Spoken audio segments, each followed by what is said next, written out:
અમદાવાદમાં યોજાઈ રહેલા ફ્લાવર શોની નકલી ટિકિટો ઝડપાતા ખળભળાટ મચી જવા પામ્યો છે। ચેકિંગ દરમિયાન મુલાકાતીઓ પાસેથી અલગ અલગ ટિકિટો જોવા મળતા ચેક કરનાર વ્યક્તિ પણ ચોંકી હતી।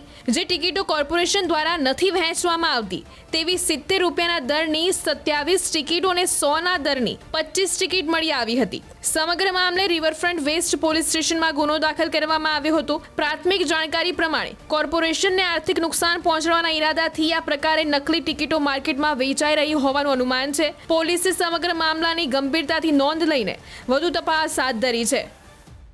અમુક ટિકિટો જે હજુ સુધી આપવામાં આવેલી ન હતી એ એન્ટ્રી ગેટના ચેકના આના ફ્લાવર શોમાં જે છે રિવરફ્રન્ટ ડેવલપમેન્ટ કોર્પોરેશનના સિક્યુરિટીવાળા ને ચેક કરતા પબ્લિકના માણસ પાસેથી મળી આવેલી હતી।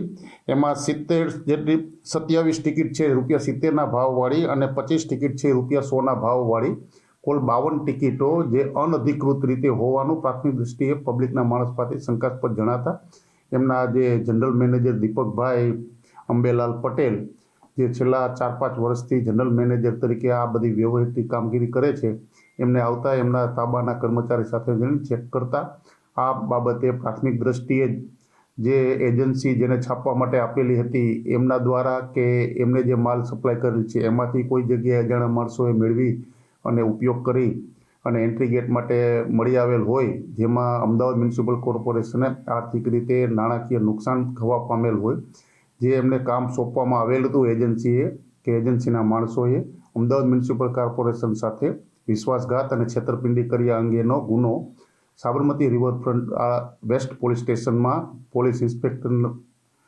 દાખલ કરી અને તપાસ હાથ ધરેલી છે।